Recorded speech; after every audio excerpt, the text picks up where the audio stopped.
계시록 12장 다섯 번째 시간입니다. 오늘은 부활과 그리고 휴거 이후에 예비처로 가는 여자에 대해서 다시 한번 설명드립니다. 이 여자가 1260일 동안 양육받으러 가죠. 그것은 살아서 천년 왕국에 들어갈 자를 의미합니다. 오늘은 계시록 12장 6절 한 절 말씀으로 좀 은혜를 나누고자 합니다. 그 여자가 광야로 도망하며 거기서 1260일 동안 그를 양육하기 위하여 하나님께서 예비하신 곳이 있더라. 자, 예비처의 의미는요, 첫 번째 하나님이 예비하신 곳이고, 두 번째는 그를 양육하기 위한 곳이라는 겁니다. 아멘. 자, 계속해서 하나님의 비밀이 이루어지는 일곱 전합할 30일 공간에 있을 일을 말씀드립니다. 자, 성경은 휴거자들을 설명할 때에 반드시 그리스도 안에서 죽은 자들이 먼저 부활한 이후에 우리 살아남은 자들도 그들과 함께 올라갈 것이라 이렇게 기록되어 있습니다. 마태복음, 마가복음, 누가복음은 모두 그 이후에 예비처로 가는 이 60배의 여자들에 대해서 기록하고 있는데, 그날에 산으로 도망하라, 뒤돌아보지 마라, 내려가지 말라 계속적으로 경고하고 있습니다. 자, 여기 계시록 12장 6절에 광야로 도망하는 그 여자는 휴거자 14만 4천이 낳은 이스라엘 60배라고 보시면 됩니다. 또 그 후에 이제 칠라팔 45일 공간이 시작되면, 자, 이렇게 말하면 좀 어렵지만 1260일에서 1290일까지가 30일 공간이고요. 장자들이 부활하고 휴거하고 예비처가는 시간이고, 그리고 이제 이 시간이 끝나면 다시 한번 칠라팔 45일 공간이 시작되죠. 이것은 1290일부터 1335일까지를 의미하는데, 이때는 용과 싸우려고 남은 자손이 있습니다. 마지막 추수가 시작되는데, 그들은 계시록 14장 16절에 나오는 땅의 마지막 곡식이죠. 그들은 1335일을 견디고 주 안에서 죽는 30배들이지 또 다른 휴거가 있다, 그런 의미가 아닙니다. 계시록 12장은 남자 여자 자손에 대해서 말하고, 해를 옷 입은 한 여자 이방인 대표 두 증인과 그리고 이스라엘 14만 4천과 광야로 가는 여자와 그리고 남은 자손에 대해서 다 설명을 해줬어요. 그리고 나서 여기에서 계시록 12장에서 보면, 자, 부활도 이루어지고 휴거도 이루어지고, 자, 60배 예비처로 가죠. 남은 자손만 있죠. 그 사람들이 계시록 14장에서 마지막 낫을 휘둘러서 예수님께서 거두는 마지막 알곡, 즉 순교자라고 보시면 됩니다. 그렇기 때문에 계시록 14장에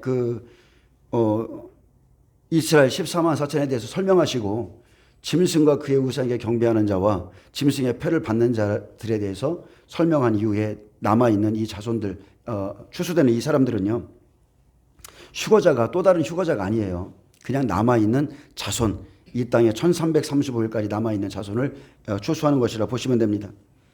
자, 이 땅에서 그리스도인들이요, 주님께 돌아가는 것은 단 한 번의 기회밖에 없습니다. 아멘. 그래서 이 땅에서 어떻게 살았느냐에 따라서, 자, 마지막 일곱 전합할에 100배 순교자와 그리고 또 휴거자 이스라엘 14만 4천은 새 하늘인 보좌로 올라갑니다. 그리고 그때의 60배는 예비처로 가서 새 땅 천년왕국으로 가고, 마지막 수확물인 30배는 다시 그들도 순교함으로 낙원에 들어갑니다. 100배는 약속대로 그리스도와 더불어 왕노릇하고, 60배는 새 땅에서 생육하고 번성하며, 나머지 죽은 자들은 천년이 차기까지 살지 못하더라 했습니다. 그리고 백보자 심판을 통해서 생명의 부활과 심판의 부활로 모든 사람이 나옵니다. 이게 성경의 진리입니다. 아멘. 데살로니가전서 4장 16절에 보면, 주께서 강림하실 때 죽은 자들이 먼저 살아나고 그 후에 살아남은 자가 휴거로 올라갑니다. 계시록 12장 1절에서 5절은 바로 이것을 말씀하고 있는 거고요. 우리가 성경 그 어디를 살펴봐도, 자, 환난전 휴거, 비밀 휴거, 죽은 자들이 먼저 살아나는 일보다 앞선 휴거는 절대 없습니다. 그것은 예수회가 퍼뜨린 미혹입니다. 그들이 퍼뜨린 미혹을 교회가 받아들여서 그것을 그냥 대책도 없이 전해서 모든 사람들이 지금 휴거를 믿고 있습니다. 데살로니가전서 4장 16절에 보면, 주께서 호령과 천사장의 소리와 하나님의 나팔 소리로 친히 하늘로부터 강림하시리니, 자, 주님이 오셔야만 부활이 일어나죠. 주님이 오셔야만, 공중에 강림하셔야만 휴거가 일어나는 거예요.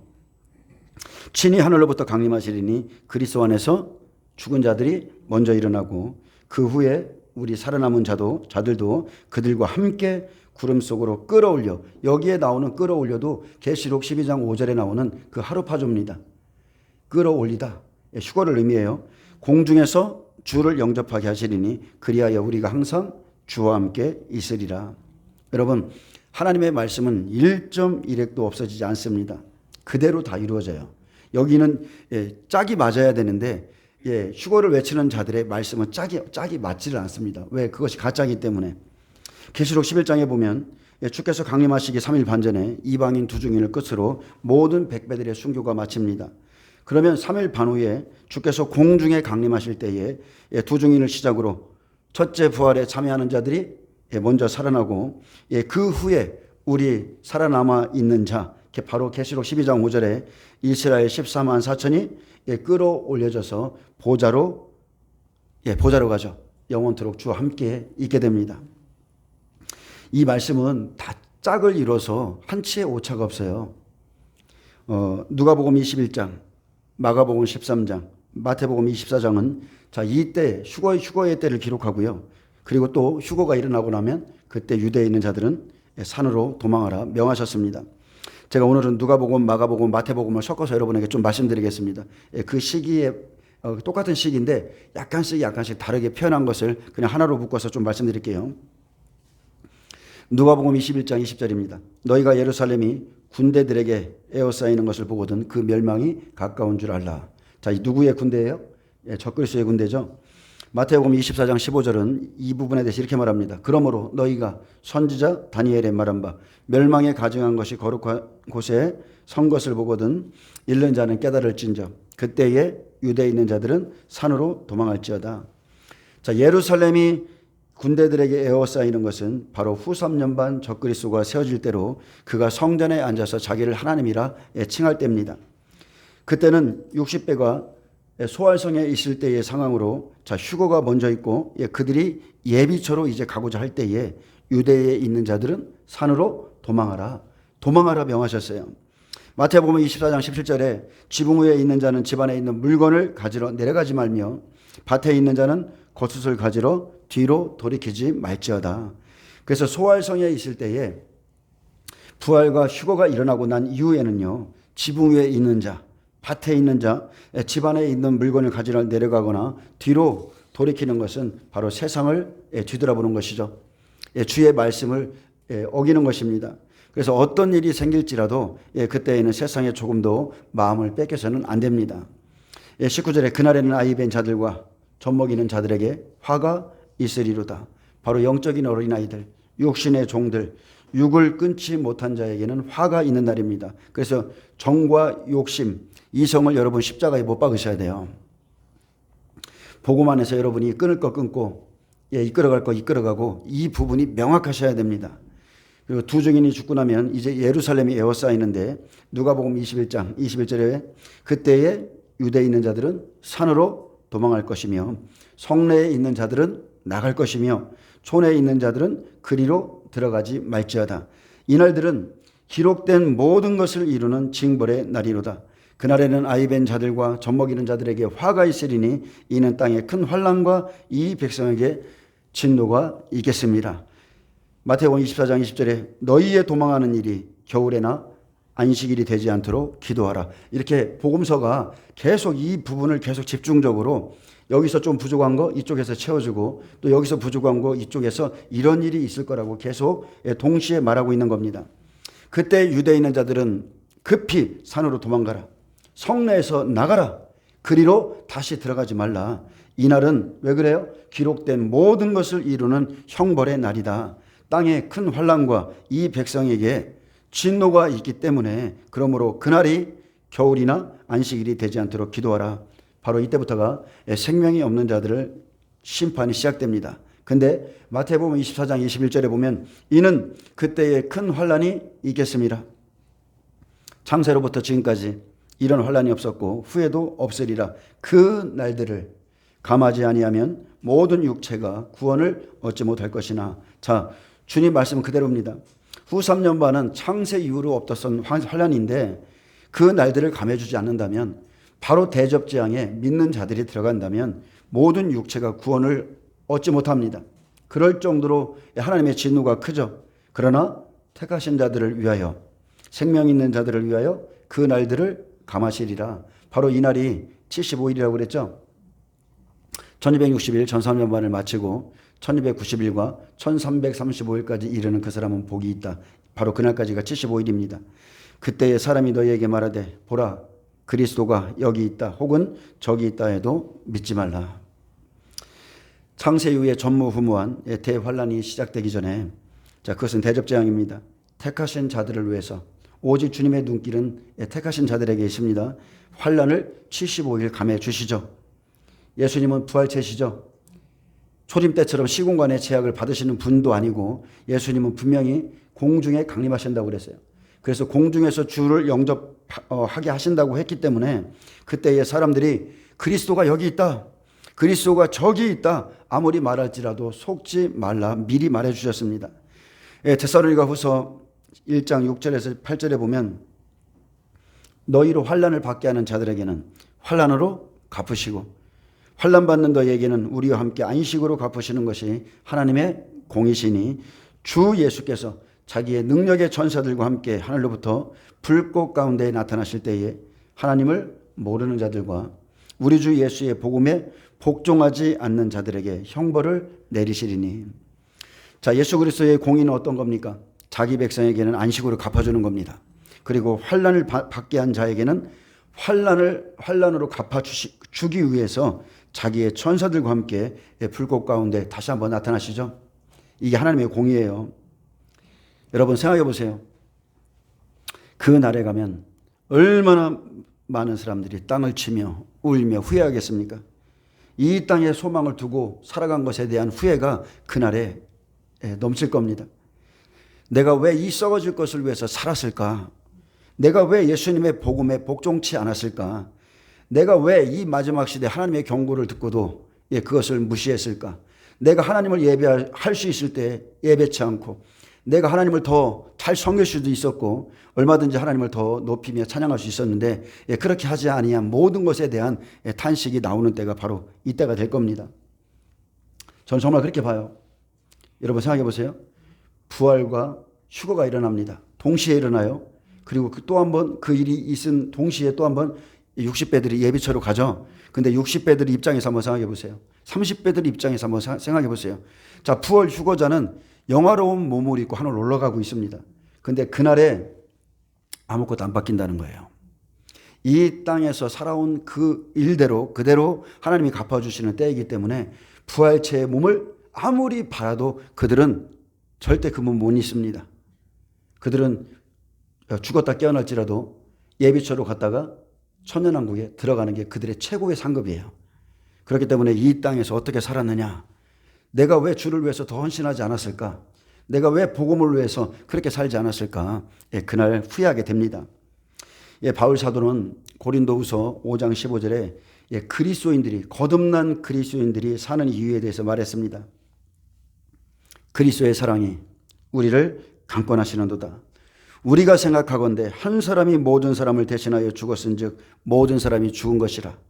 그가 모든 사람을 대신하여 죽으심은 살아있는 자들로 하여금 다시는, 어떻게 해요? 다시는입니다. 다시는 그들 자신을 위하여 살지 않고 오직 그들을 대신하여 죽었다가 다시 살아나신 이를 위하여 살게 하려 함이라. 누구든지 이 땅에서 예수님을 위해 산 그대로 갚아주십니다. 아멘. 주를 위해서 살았던 만큼 그대로 갚아주시는데, 100배들을 하나님 앞과 보좌 앞으로 이끌어 가실 때 60배는 영광스러운 몸으로 변화되어서 보좌로 올라갈 수 없습니다. 그들을 따라서 올라가고 싶어도 못 올라가요. 아멘. 여러분 이런 거 좀 생각 좀 해보셨어요? 막 올라가고 있는데 나는 안 돼요. 못 올라가요.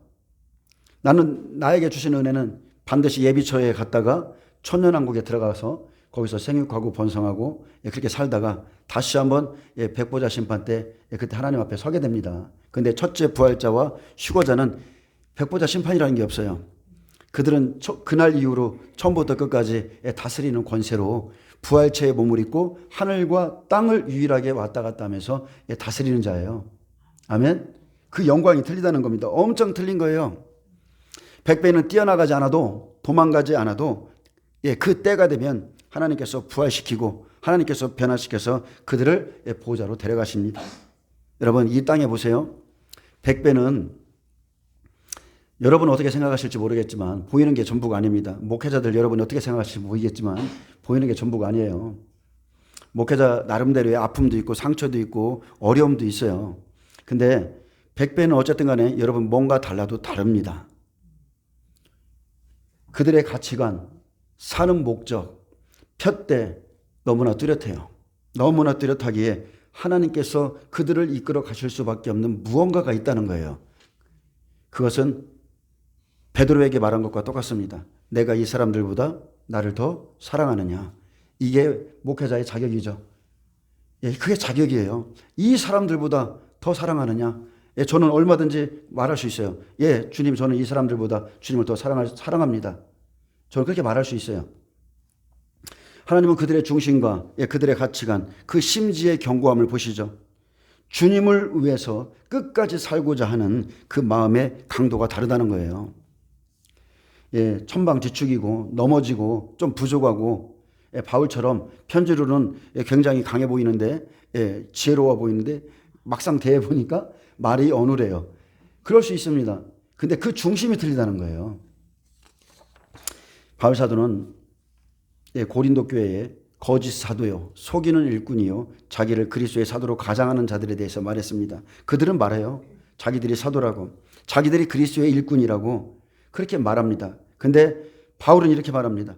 그들이 그리스도의 일꾼이냐? 그들이 그리스도의 일꾼이라고? 정신없는 말 하지 말라 이렇게 말합니다.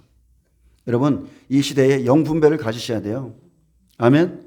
그들은 우리가 전파하지 않은 다른 예수를 전하고 있습니다. 우리가 전파하지 않은 다른 영을 퍼뜨리고 있고 다른 복음을 전할 때 너희는 잘도 용납하는구나 말했어요. 이 시대 똑같습니다.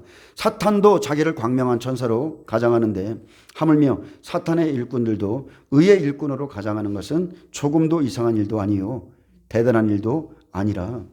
근데 그들의 마지막은 그 행위대로 되리라 했습니다. 제가 분명히 말합니다.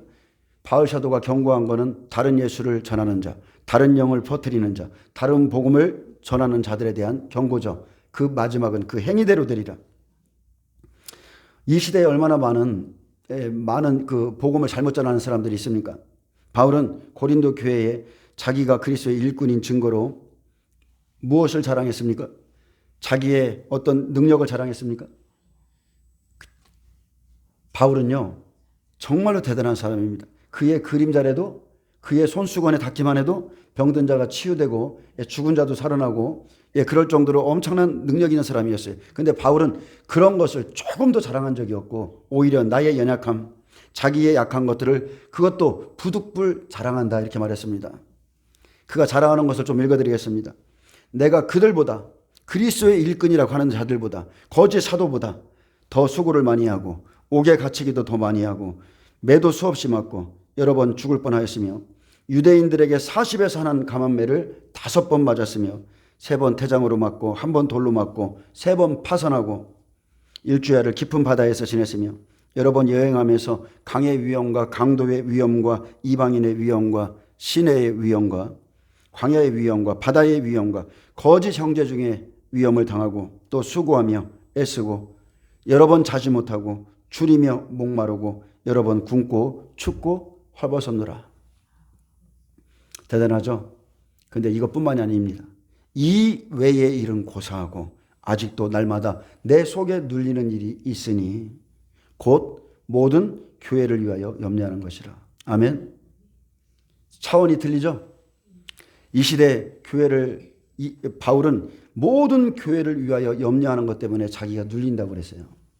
근데 이 시대에 많은 사람들이 피로 산 예수님의 교회를 대하는 태도를 보세요.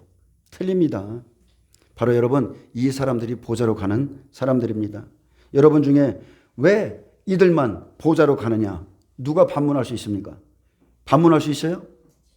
왜 이들만 하나님이 휴거자로 삼으셨느냐? 감히 누가 반문할 수 있겠어요? 이들의 삶과 우리의 삶은 질 자체가 틀려요. 어찌 우리가 이 사람들과 비교할 수 있겠습니까? 여러분, 하나님은 공의로우신 분입니다. 행한 대로 갚아주시는 분이에요. 지금은 세상의 끝이 가까이 왔고 이미 마지막 시대를 분별할 수 있는 말씀이 선포되었기 때문에 여러분이 주를 위해서 살기로 결단한다면 여러분을 강력하게 하나님의 영이 이끌어 가십니다. 띠를 띄어서 이리저리 끌고 다니시기 때문에 절대로 그런 사람들은요, 자기 마음대로 못 살아요. 물고기가 물 밖에서 살 수 없듯이 이 땅에 소망을 둔 사람들처럼 먹고 입고 마시고 시집가고 장가가고 도무지 그렇게 살 수가 없고 그들과 그들의 사상과 함께 섞일 수도 없는 겁니다. 아멘. 숨이 안 쉬어져요. 대화가 안 돼요. 확실히 틀립니다. 100배도 그렇고 60배도 그렇고 30배도 마찬가지입니다. 믿음의 차이는 조금씩은 다르겠지만 그들의 생각과 가치관은 온통 예수님께 있습니다. 마태복음 24장 24절에 거짓 그리스도들과 거짓 선지자들이 일어나 큰 표적과 기사를 보이어 할 수만 있으면 택하신 자들도 미혹하리라. 보라, 내가 너희에게 미리 말하였노라. 자, 큰 표적, 기사 누가 행한다고요? 거짓 사도와 거짓 선생과 거짓 선지자들입니다. 거짓 그리스도들이에요. 다 교회 안에 있는 사람들이라는 거예요. 이 시간에 지금도 마찬가지입니다. 지금도 이런 자들이 열심히 일하고 있고 그리고 특히나 이 시간에는 이미 하나님이 인정한 그 참 선지자들, 생명이 있는 자들은 이미 주님께 갔습니다. 그래서 이때 일어나는 표적과 기사는 완전한 미혹이죠. 전 3년 반이 끝나고 나면 용이 하늘에서 전쟁을 하죠.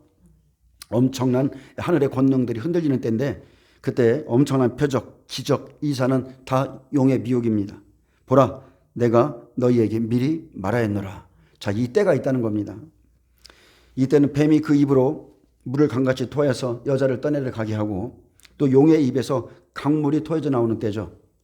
데살로니가 후서 2장 9절에 악한 자의 나타남은 사탄의 활동을 따라 모든 능력, 표적, 거짓 기적과 불의의 모든 속임으로 멸망하는 자들에게 있으리니.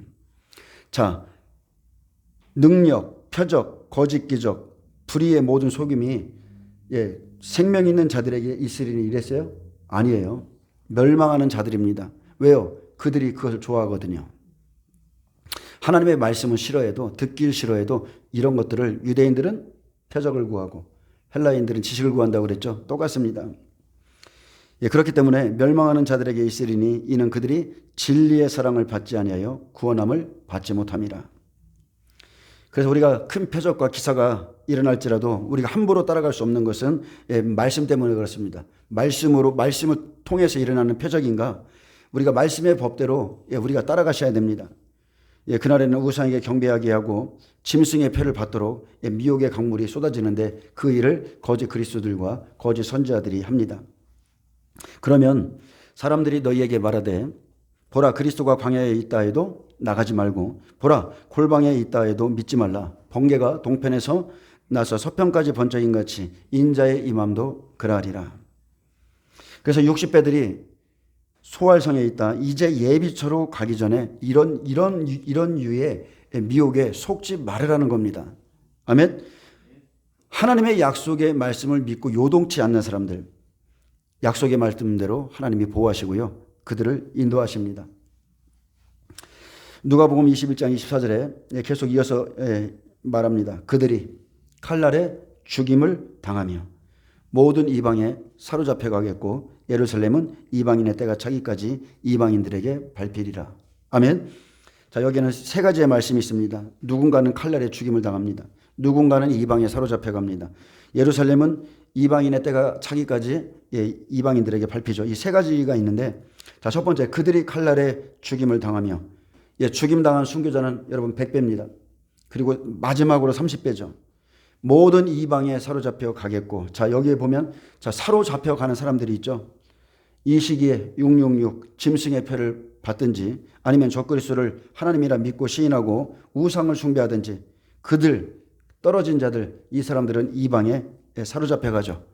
예수님을 부인한 자들, 하나님의 말씀을 알면서도 부인한 사람들은 이방에 사로잡혀 가겠고, 자, 우리가 계시록 14장에 보면요, 시온산에 서 있는 휴거자 14만 4천에 대해서 그들이 누구인가, 천상에서 무엇을 하고 있는가 그것을 설명한 후에 바로 공중에 날아가는 천사가 큰 음성으로 말합니다. 하나님을 두려워하며 그에게 영광을 돌리라. 이는 그의 심판의 시간이 이르렀음이라. 이렇게 말하고요. 만일 누구든지 이 부분에 대해서 경고를 주는 겁니다. 만일 누구든지 짐승과 그의 우상에게 경배하고 이마에나 손에 표를 받은 자는 하나님의 진노의 포도주를 마시게 될 것이며 거룩한 천사들과 어린 양 앞에서 불과 유황으로 고난을 받으리라. 짐승과 그의 우상에게 경배하고 이마에나 손에 표를 받은 자는 누구든지 밤낮 쉼을 얻지 못하리라. 이것을 강력하게 경고하고 있는 겁니다. 부활, 휴거, 예비처 가고 나면 이때에 이것을 조심하라. 이런 자들이 나올 것이다. 그래서 이것을 계속적으로 경고해 줬고요. 그리고 이방인의 때가 차기까지 이방인들에게 밟히리라. 자, 이들에게 남은 시간은 몇 달이에요? 42달입니다. 이방인들의 때가 차는 것, 이방인들에게 밟히는 것, 후 3년 반 42달, 바로 대접장, 바로 적그리스에게, 용에게 다 넘겨서 그냥 아주 짓밟게 합니다. 그래서 75일 환란을 감해주는 시간이 마치고 나면 무슨 일이 있어요? 첫 번째가 우상에게 경배한 자들이에요. 그죠? 우상에게 경배한 자들 어떻게 돼요? 그 대접을, 첫째 천사가 그 대접을 땅에 쏟음에 짐승의 패를 받은 사람들, 그리고 그 우상에게 경배하는 자들에게 악하고 독한 종기가 나는 겁니다. 그렇게 경고의 말씀을 주었어도 이것을 받은 자들, 경배한 자들은 아주 악한 종기가 나죠. 이렇게 이 사람들을요 42달 적그리스에게 넘겨서 짓밟게 하고 그때 누가복음 21장 25절에는 이제 징조를 줍니다. 1월 성신에는 징조가 있겠고 땅에서는 민족들이 바다와 파도의 성난 소리로 인하여 혼란한 중에 공고하리라. 자, 1월 성신의 징조는 여러분 75일 공간에 일어날 일 중에 하나인데 계시록 9장 15절에 보면 네 천사가 놓이죠. 유브라데에 생명 있는 자들을 이제 죽이는 네 천사가 놓여서 사람 3분의 1을 죽이라는 명령을 받습니다. 근년 월일 시에 3분의 1이 죽는 징조. 그래서 바로 해가 빛을 잇는 겁니다.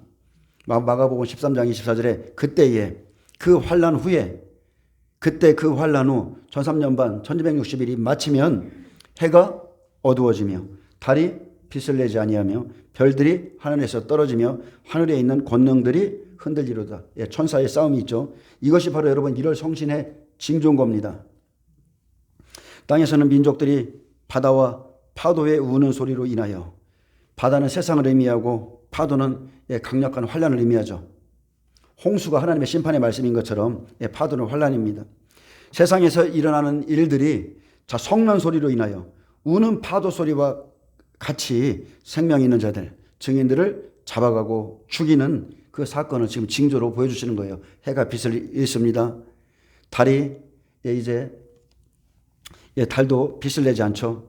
별들이 하늘에서 떨어지죠. 이것을 보여주는 거예요. 그냥 천체에 있는 그런 것들을 말하는 게 아니라 복음과 율법과 하나님의 종들에 대한 이 경고를 지금 말씀하고 있고, 하늘의 권능들, 바로 이 시간에 부활과 휴거 예비처가는 사건을 막기 위해서 미가엘 천사가 일어나고 용이 일어나서 싸움으로 하늘의 권능들이 흔들린다는 겁니다. 혼란한 중에 공고하리라. 너무나 두렵고 무서운 시간이죠. 대부분의 크리스찬들은요, 여러분 다 혼란에 빠집니다. 혼돈에 빠져요. 이 사람들의 증인들을 아주 죽도록 괴롭게 하는데, 두 증인을 비롯해서 순교자는 혼란스럽지 않습니다. 그들은 처음부터 뜻을 정한 사람들이고, 그렇기 때문에 예수님의 제자들처럼 주님이 주신 그 잔을 당당히 받고 순교하고 휴가하지만, 그러나 100배와 30배 남아있는 자들 중에서 떨어질 자들이 혼란스럽다는 거예요. 여러분 그때 가면 그런 생각 안 들겠습니까? 야, 내가 꼭 이렇게 살아야 되나? 내가 꼭 이렇게 죽어야 되나? 아니 잠시 잠깐 고개 숙이면 되지. 이런 식으로 그날에는 여러분 정신적으로 못 견뎌요. 영이, 사탄이 우리의 영을 붙잡고 흔들기 때문에 그 눌림 가운데 우리의 영이 견디기 힘들어서 혼란하고 공고하고 웬만한 사람들은 그날을 견디지 못합니다. 증인들이 잡히고 순교하는 그런 모습들, 그런 상황을 지금 이렇게 기록해 놓으신 겁니다. 그것이 계시록 12장 3절과 똑같습니다. 계시록 12장 3절에 큰 붉은 용이 일어나서 그 꼬리가 하늘의 별 3분의 1을 땅에다 집어던지죠. 그거랑 똑같은 거예요.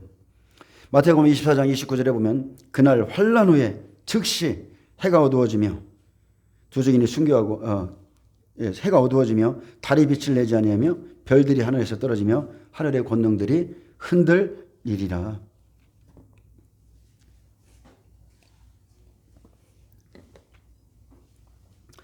자, 그날 환란 후에 즉시 해가 어두워지며 이방인 두 증인이 죽습니다. 달이 빛을 내지 아니하며 이스라엘 14만 4천이 다니엘처럼 고난을 당하죠. 죽기까지 고난당합니다. 별들이 하늘에서 떨어지며, 자, 종들이 죽음이 두려워 떨어지면 화죠. 두 번째 화입니다. 둘째 화. 떨어진 자는 둘째 화예요. 그때 하늘의 권능들, 바로 천사들이 흔들리죠. 계시록 12장 3, 4절에 나오는 그 용, 그 꼬리, 그리고 실제적으로는 7절부터 나오는 그 하늘의 전쟁, 그것을 말하는 겁니다. 누가복음 21장 26절에서 28절은 이제 휴거자들을 비유하는데, 휴거자들이 어떻게 하다가 하나님 나라에 갔는지에 대해 설명합니다.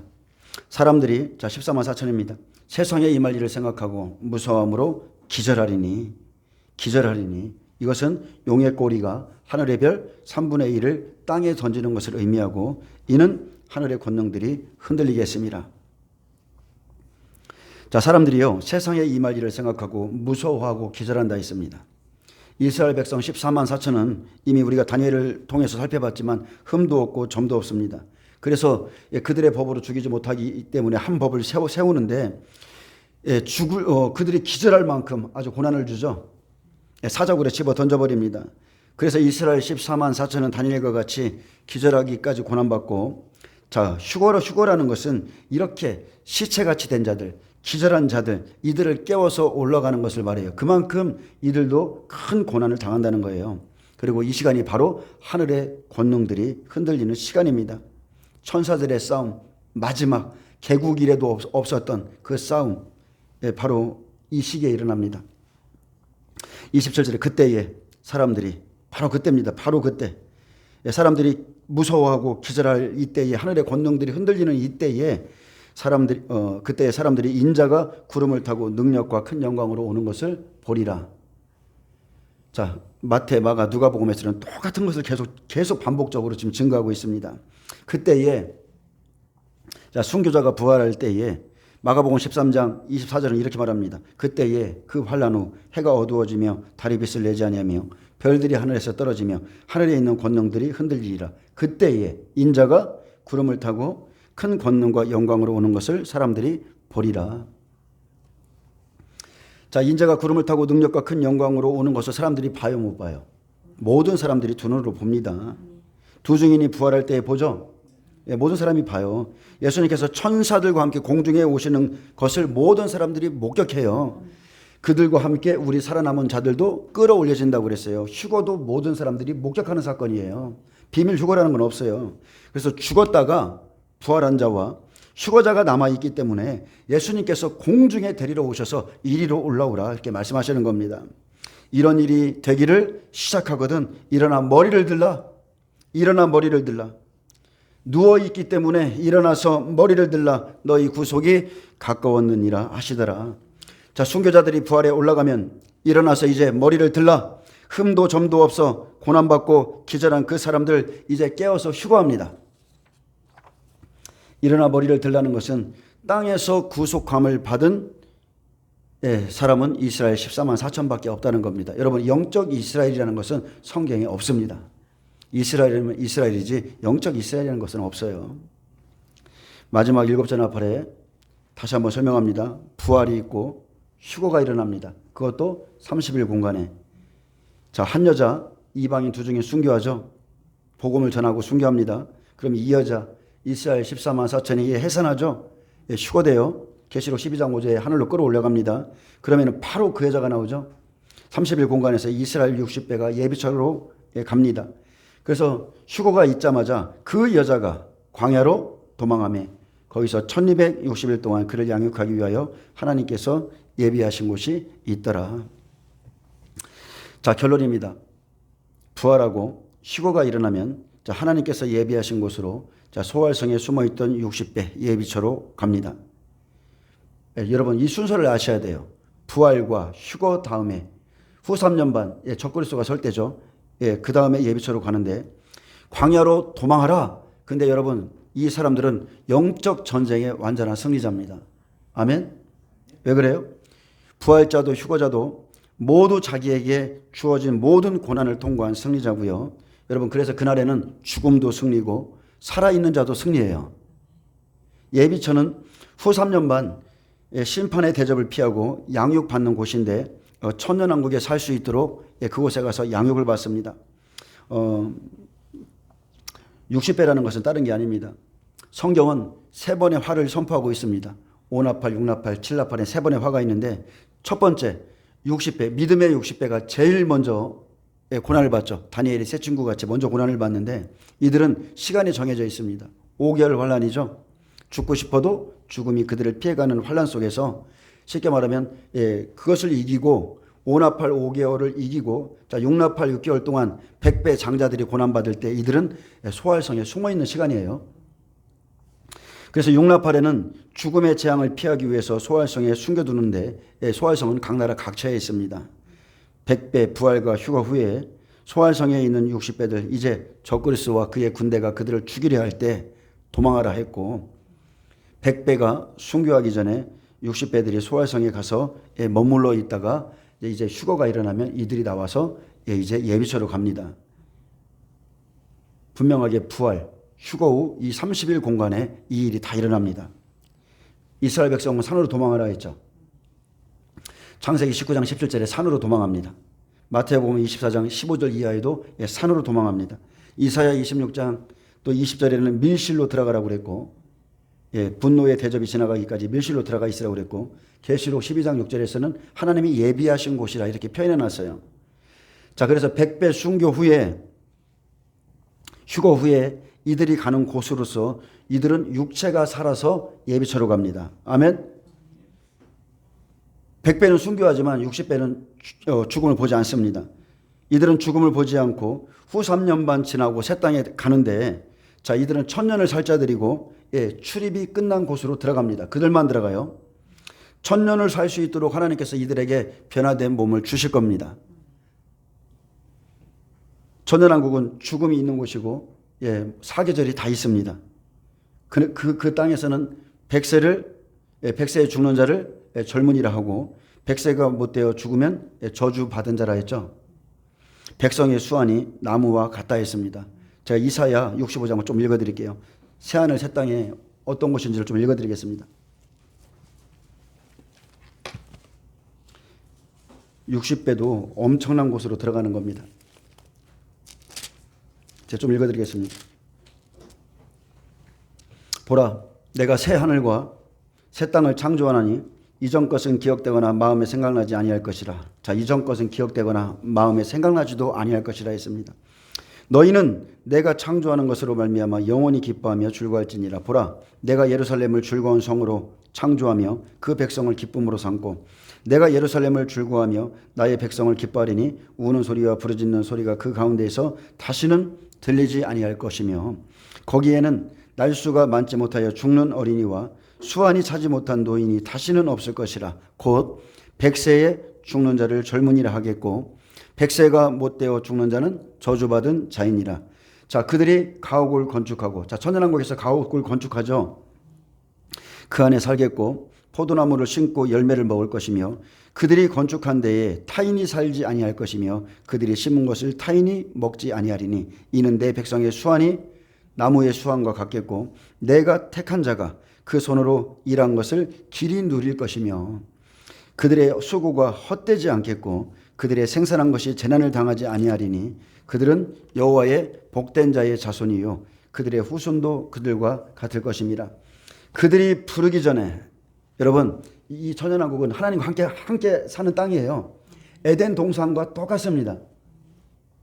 그들이 부르기 전에 내가 응답하겠고 그들이 말을 마치기 전에 내가 들을 것이며 이리와 어린 양이 함께 먹을 것이며 사자가 소처럼 즙을 먹을 것이며 뱀은 흙을 양식으로 삼을 것이니 나의 성산에서는 해함도 없겠고 상함도 없으리라. 여호와께서 말씀하시니라. 아멘. 자, 이 60배들이 이곳에 들어가는 겁니다. 멋지지 않습니까? 하나님께서 예비처로 오나팔의 고난을 이긴 그 60배들을 예비처로 넣어서 후 3년 반 그 대접장의 그 환란 속에서 철저하게 보호하시고 그들은 교육받습니다. 양육받죠. 천연왕국은 이런 곳이야. 이곳에서 이렇게 살 거야. 교육받아요. 아무리 생각해도 멋집니다. 더 멋진 것은 순교자들과 휴거자입니다. 그들은 완전한 부활체에 예수님의 몸과 같은 부활체의 몸을 입고 보좌로 갔다 천년왕국에 갔다 보좌로 갔다 천년왕국에 갔다 예수님과 함께 다스립니다. 정말 놀라운 영광이 그들에게 있습니다. 제가 다음 시간에는 7절과 9절을 좀 설명하겠는데 제가 계시록 12장을 좀 여러분에게 짧게 정리하고 마치겠습니다.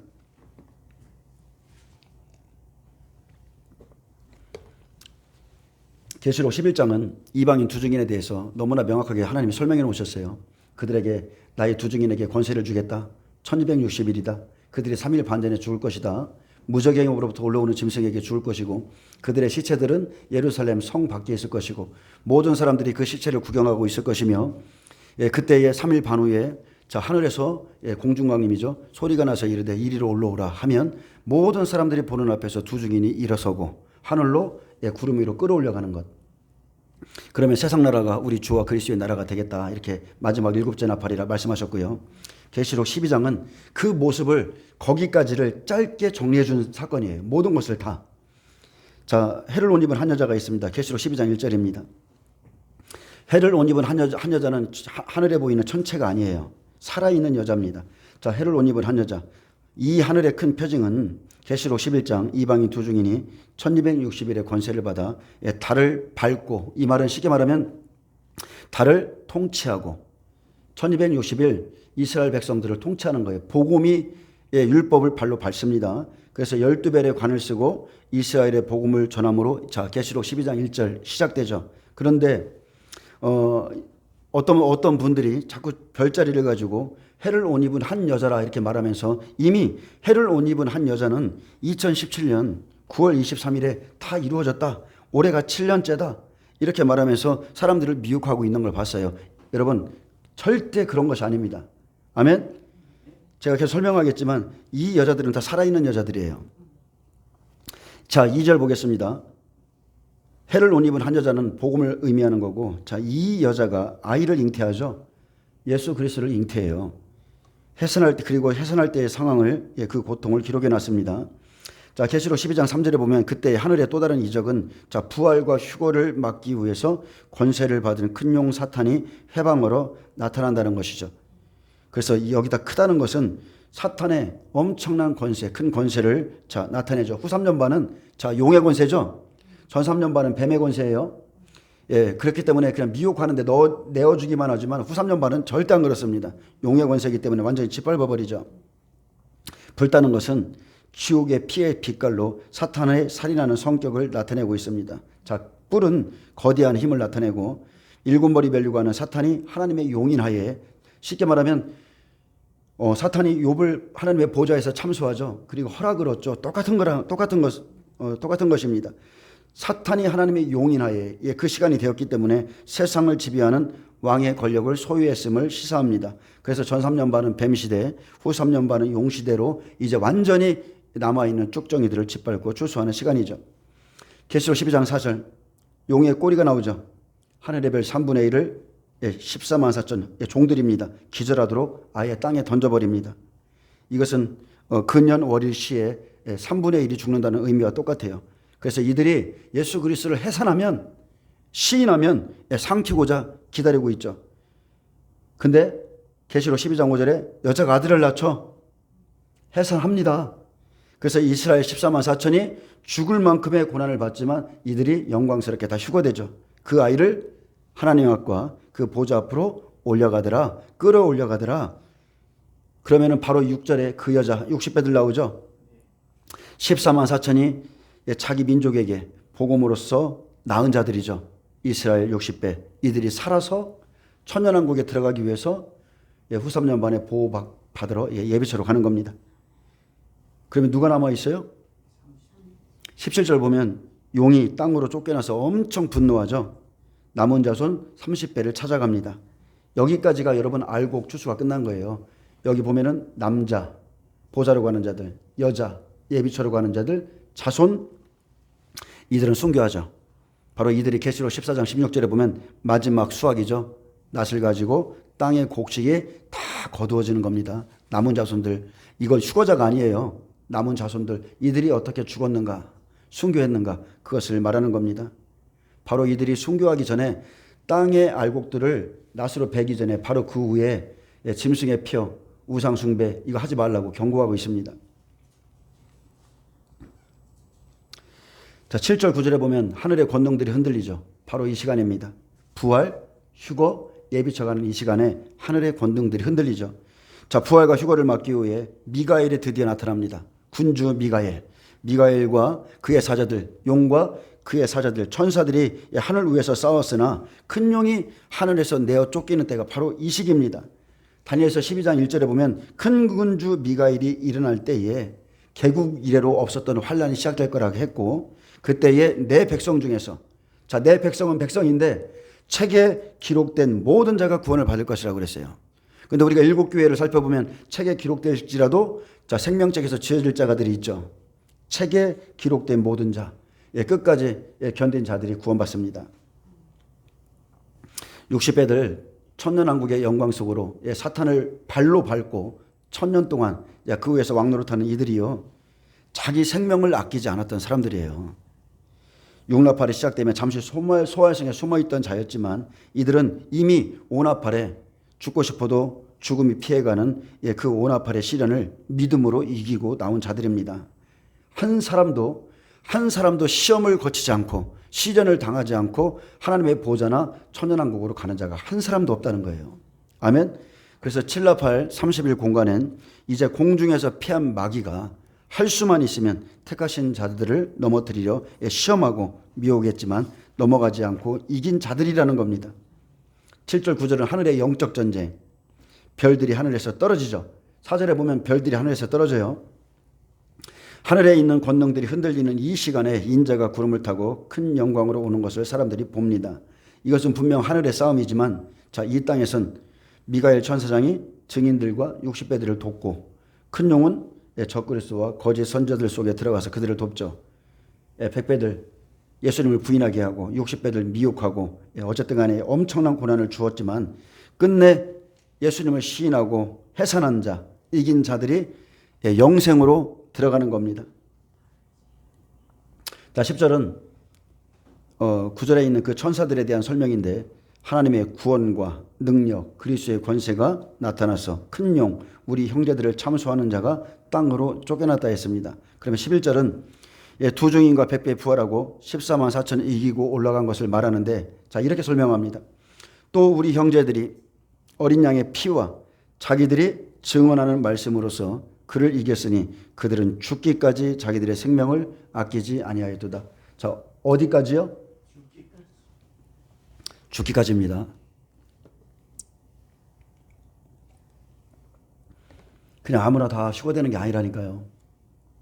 어린 양의 피와 자기들이 증언하는 말씀으로서 죽기까지 싸웠다는 거예요. 죽기까지. 그럼 12절에 이제 누가 남아 있습니까? 12절에 보면 이제 30배가 남아 있는데, 30배가 이제 화가 있습니다. 화가 있는데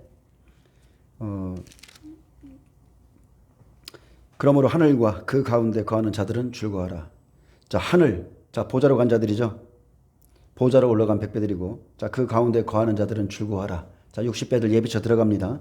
그리고 이제 거기에는 땅과 바다에 화 있을진저 이렇게 선포해요. 자, 땅은 자, 이제 45일 공간에 남은 그 생명 있는 30배들을 의미하고요. 그리고 바다에 화 있을진저 이것은 세상에 속한 30배, 생명 없는 30배들을 의미합니다. 이는 마귀가 자기의 때가 얼마 남지 않은 줄 알고 크게 분내어 너희에게 내려갔습니다. 그래서 계시록 12장 17절에 보면 바다 모래 위에서 이들과 만나죠. 전쟁하기 위해서 이들과 만납니다. 13절에는 자, 부활로 휴거하고 나면 용이 땅으로 내쫓긴 것에 분노해서 소활성에 있는 60배 남자를 낳은 여자를 핍박합니다. 그래서 14절에 그 여자 이방인 60배가 이제 독수리의 날개 타고 하나님의 영으로 이제 예비처로 들어가고요.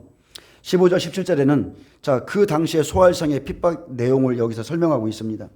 여자의 뒤에서 뱀이 그 입으로 물을 강같이 토해서 여자를 물에 떠나려 가게 하려 하되 땅이 여자를 도와서 그 입을 벌립니다. 또 용의 입에서 토한 강물을 삼킴으로 용이 여자를 해하지 못하죠. 이 생명이 있는 여자들 해하지 못합니다. 이제 용이 분노해서 그 여자의 남은 자손에게 가죠. 곧 하나님의 계명을 지키는 이스라엘 30배, 예수의 증거를 가진 이방인 30배, 즉 남은 자손에게 가요. 남아있는 자손들이 이들 말고도 또 있어요. 생명 없는 자들이 있습니다. 이들이 용과 더불어 싸우려고 바다 모래 위에 서 있지만 자, 이들은 순교합니다. 순교함으로 자기 믿음을 증명하고 하나님께 영광 돌리고 이들은 낙원으로 갑니다. 낙원에 들어가요. 이들을 위해서 예수님이 친히 낫을 휘두릅니다. 아멘. 다 끝나는 거예요. 인류 역사상 하나님이 계획하신 모든 그 알곡들을 추수해서 하나님 나라로 데리고 가는 이 일이 다 끝납니다. 그래서 계시록 12장 7절에서 12절은 땅과 바다에 화가 있다 이것을 설명하고 자, 그리고 7절에서 9절까지는 하늘의 전무후무한 영적 전쟁에 대해서 영적 싸움에 대해서 기록하셨고 이 싸움은요 다니엘서 11장 1절에 예언한 천사들에 대한 기록이고 그 천사들은 도울 자를 돕습니다. 그래서 그때의 내 백성 중에서 책에 기록된 모든 자가 구원을 받으리라. 우상숭배, 짐승의 표를 받지 않으므로 받음으로 생명책에서 지어진 자들이 있지만 이들은 그것을 거부함으로 숨깁니다. 다시 한번 말씀드립니다. 믿음에는 세 종류가 있습니다. 믿음에는 세 종류예요. 우리의 영혼 몸이 있듯이 지성소, 성소, 뜰신앙이 있고 100배, 60배, 30배가 있고 남자, 여자, 자손 여튼간에 엄청나게 하나님은 세 분류로 딱 믿음을 정의하셨어요. 그래서 100배는 부활하고 휴거합니다. 60배는 살아서 예비쳐갑니다. 30배만 남는데 이들도 순교함으로 하나님이 그 영혼을 기쁘게 받습니다. 우리가 알 수 있는 것은 7년 환란 중에 전 3년 반은 평화 조약을 맺었던 때이기 때문에 육적 전쟁이 없어요. 전쟁이 일어나서 그들을 포탄에 맞아 죽고 이러면 그들은 믿음으로 죽는 것이 아니기 때문에 전 3년 반에 육적 전쟁은 없습니다. 그러나 마지막으로 환란을 감해주는 시간에 12절에 하나가 있죠. 30배 남은 자손이 있는 거예요. 하늘과 그 가운데 아직 거하지 않고 아직 땅에 있는 알곡이 남아 있습니다. 그들은 육적 전쟁 치릅니다. 이들은 하나님의 계명과 예수의 증거를 지키고자 순교해야 돼요. 저는 여러분들에게 이 쓸데없는 말을 하는 게 아니고 실제로 100배는 순교입니다. 100배는 휴거입니다. 60배는 예비쳐 가요. 그리고 정말 여러분 중에 생명 있는 그 생명 있는 30배라면 여러분 순교하셔야 돼요. 이게 성경의 진리예요. 여기서 휴거되고 여기서 휴거되고 그런 게 아니고 믿음에 따라서 추수하는 시간과 기간과 하나님이 그 시간까지도 아예 그들의 죽음의 시간까지도 다 정해놓으셨어요. 우리가 그날과 그 시는 알 수 없다지만 시작하는 때만 모를 뿐이지 시작만 되면은 그 날짜별로 하나님이 다 알게 하셨다는 겁니다. 아멘. 다음 시간에는 계시록 이제 12장 7절부터 쭉 알아보겠는데 자, 큰 용들이 하늘에서 전쟁을 치르고 쫓겨나서 땅으로 떨어지죠. 성경은 지금 우리에게 경고하고 있는 겁니다. 무엇을 경고하냐면 그 예수님의 말씀 그대로예요. 이 시대의 목회자들이 말하는 그런 차원의 어떤 구원이 아니라 그냥 여러분 예수님 말씀 그대로 믿으세요. 끝까지 견디는 자는 구원을 얻으리라. 믿음의 결국은 영혼의 구원이라. 그래서 우리가 이 영적 전쟁이 있을 것을 말하면서 주님이 우리에게 지금 말하고 싶은 것은 너희가 이 시대에 어떠한 믿음을 준비해야 되느냐. 성경이 밝히 보여주고 있지 않느냐. 오나팔에 보세요. 무저갱에서 사탄이 하늘에서 떨어져서 오나팔에 무저갱의 문을 다 열어버려요. 여러분이 이제까지 한 번도 경험해 보지 못한 아무리 영적 전쟁을 많이 치렀다 할지라도 전무후무한 영적 전쟁을 여러분은 치러야 됩니다. 그렇기 때문에 이 시대에 그냥 젖을 먹는 연약한 그리스도인들 절대 그날들을 견딜 수 없습니다. 그래서 여러분은 영적 전쟁에 능한 자, 마귀와 싸워서 이기는 자가 되셔야 됩니다. 그들은 분명하게 말했습니다. 어린 양의 피와 자기를 증언하는 말씀으로 사탄을 이겼다.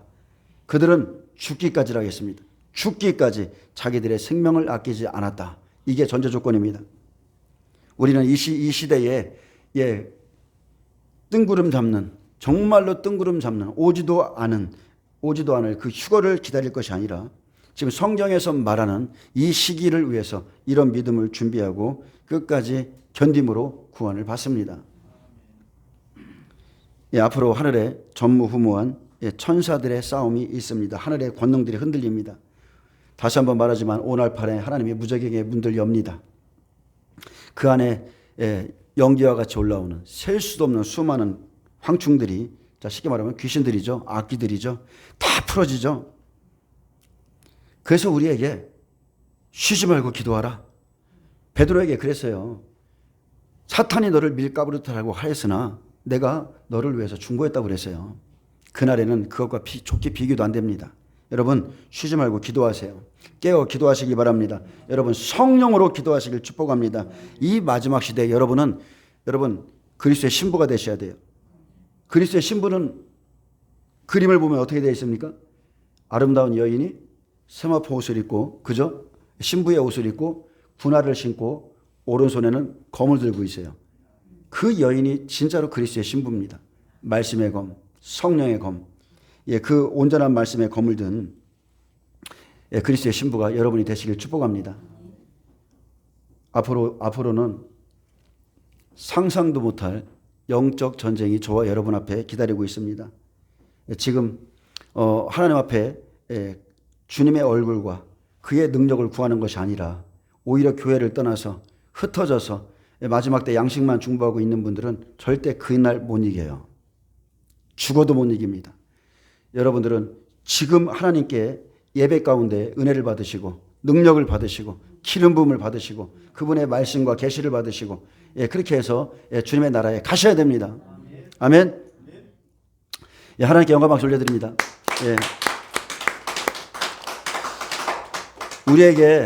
우리에게 소망이 있는 것은 그리스도 안에서 착한 일을 시작하신 이가 그분의 날까지 다 이루실 것을 우리가 믿기 때문에 그렇습니다.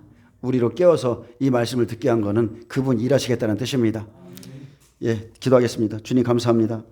이 마지막 시대에 주님의 재림과 또 강림을 준비하는 모든 그리스도의 신부들을 축복하시고 앞으로 있을 마지막 때의 영적 전쟁, 죽음도 죽기까지 주님을 위해서 순교할 수 있는 그런 굳센 믿음을 허락하여 주옵소서. 감사하며 예수님의 이름으로 기도합니다. 아멘. 하나님께 영광 박수 올려드립니다.